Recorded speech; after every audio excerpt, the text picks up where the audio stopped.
Guys, and thanks again for joining me. This is Razon F1. I'm your host, Erasmus Haberman, and I'll be summarizing the British Grand Prix for the British Formula One Grand Prix qualifying as it happened on Channel 4 just about 10 minutes ago.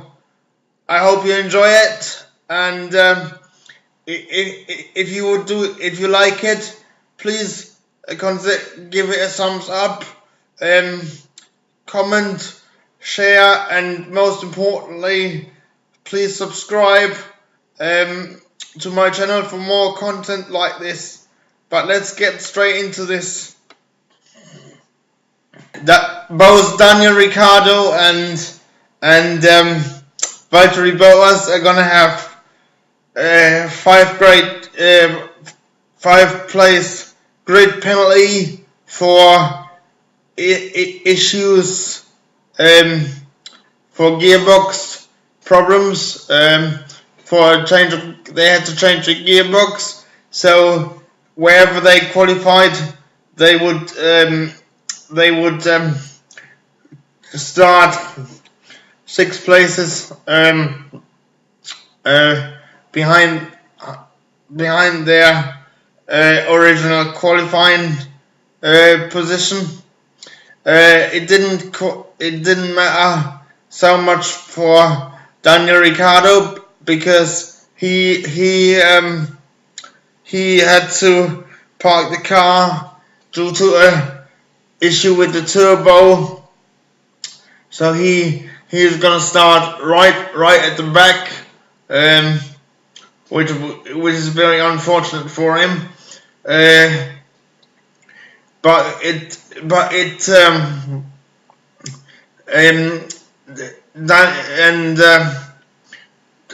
It went better for Max Verstappen this weekend. He's gonna start 5th on the grid. So he's gonna start 5th. Nico Hülkenberg is gonna start 6th.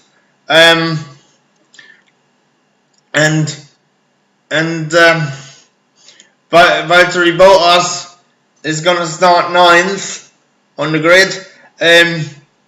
It was quite interesting because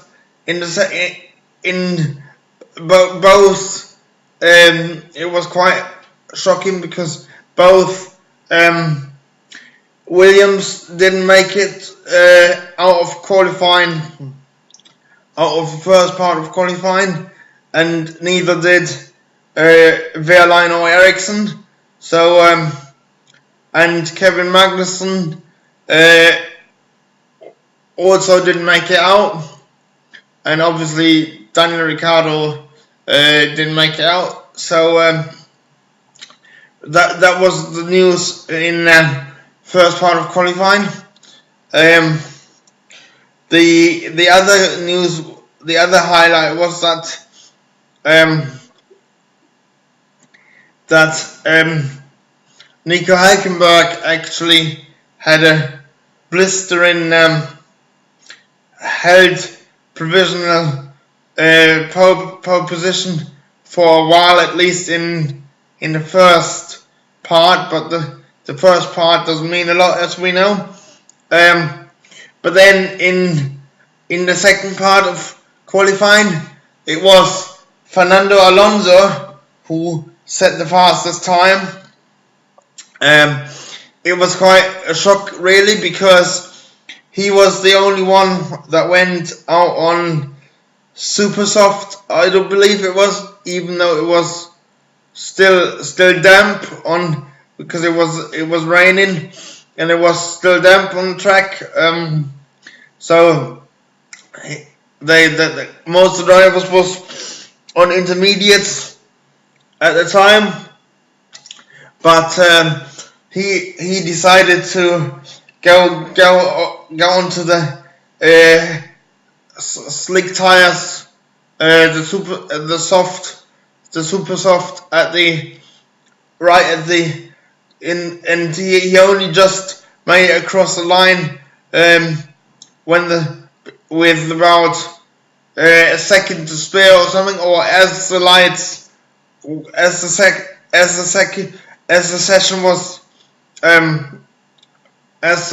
session was about to finish, he made it on the line, so that got him into second part of qualifying.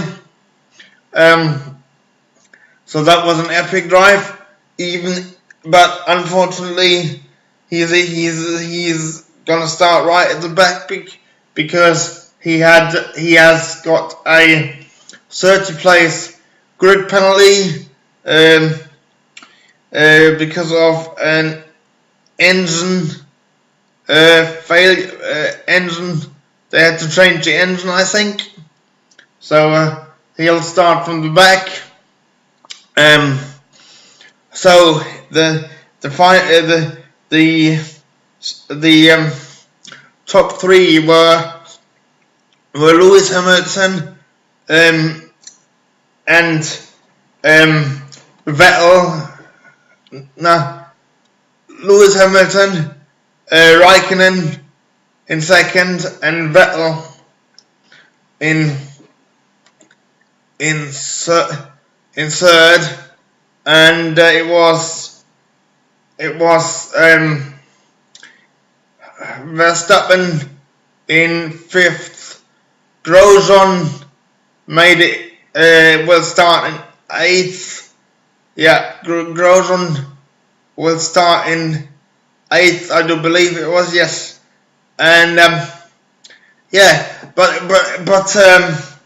the strange, somber note on Lewis Hamilton's potential fifth pole position is subject to an investigation because Grosjean complained that he was held up by Lewis Hamilton, and so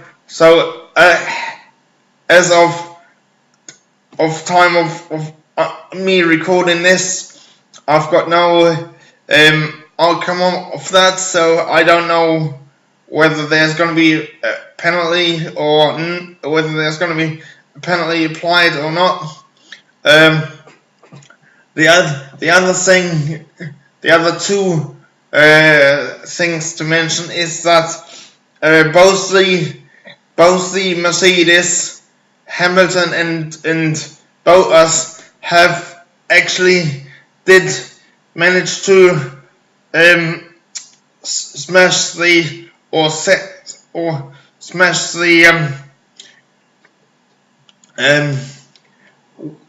actually did the 150 mile average speed around the Silverstone circuit. So that is another record, and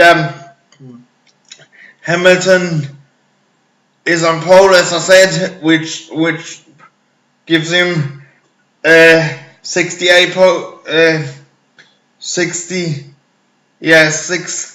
67, which brings him up to one shy of Michael Schumacher.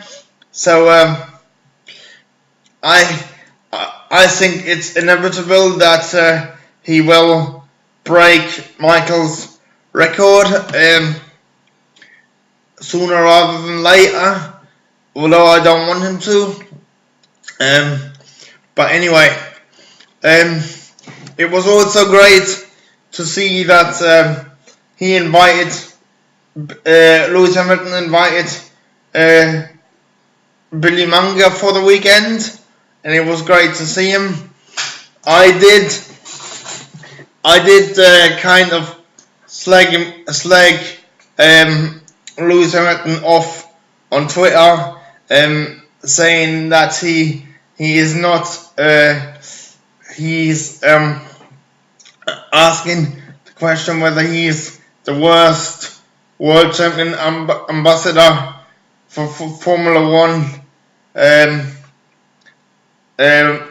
You know, and I'm still kind of sticking by that statement simply because he did not attend the London Live event, which I think was awesome, and I wish I could have gone, but he out of the night, he was the only driver that didn't go.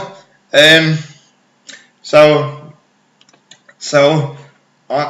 the one opportunity where he could have gotten close to the fence, he didn't go. Instead he decided to party in Greece. But anyway, that's up for debate. But then he does awesome things like inviting Billy Munger to the Silverstone Grand Prix and getting him in the pits, and he also helped he also met a little fan who had cancer, and I think don't quote me on this, but I think he is actually in close contact with the family of that medicine. I think his name is. I think he's in close contact with him, and I do believe he might actually be paying for his treatment or something. You know, so I don't get Lewis Hamilton. I mean, well, on one hand he's absolutely epic, like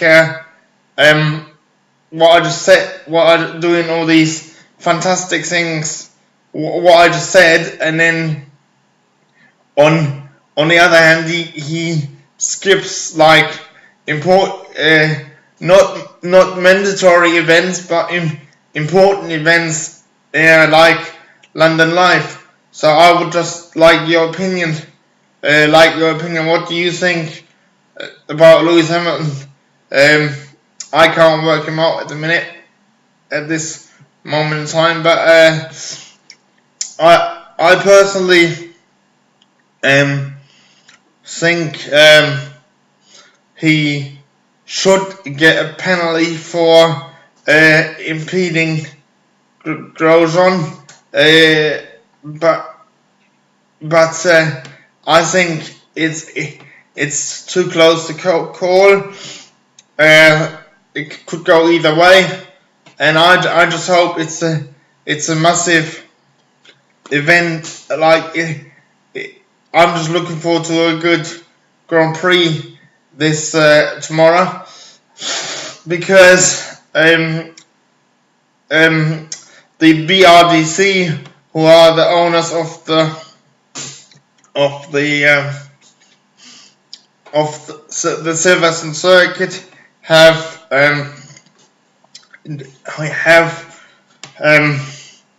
exercised their right to get out of the contract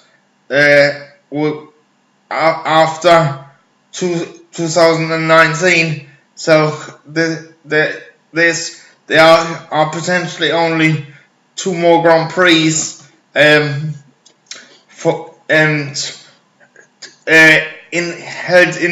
be held in Silverstone. I've come up with an idea.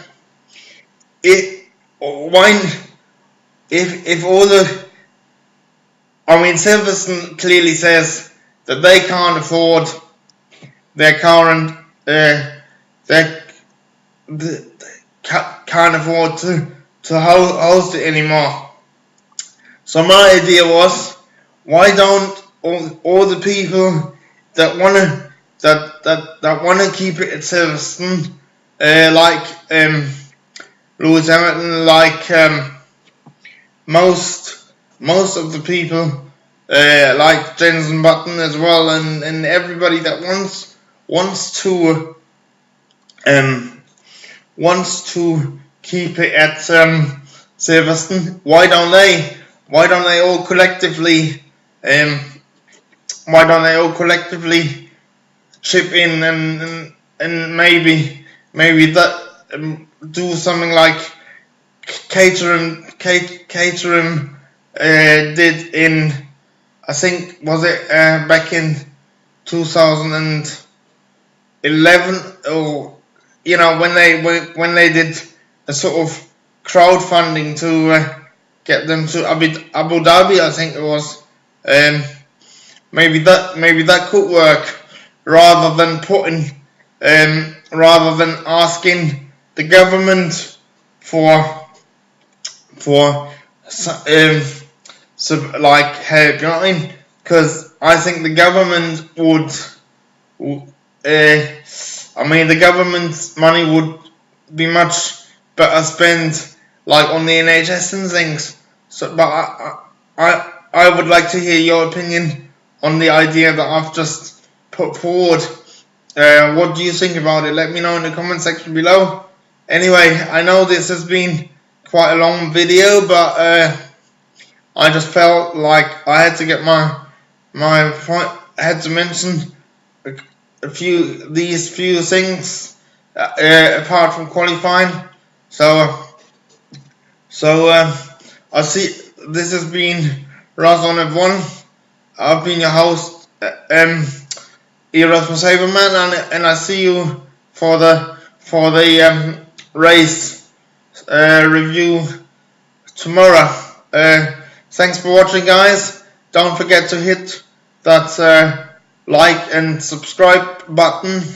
And if you really like what you see, you can also support buy me a virtual beer or coffee by donating via my PayPal account. But only if you can afford it. It would be greatly appreciated. And let's try, and I really would like to try and get some more subscribers, because I've only got 61 for some reason, and I really like what I'm doing. I hope you like it too, and it means the world to me. Actually, your support and all your nice comments really mean the world to me. So yes, so this has been really it, guys, and I'll see you tomorrow. Alright, cheers for watching, guys. Bye.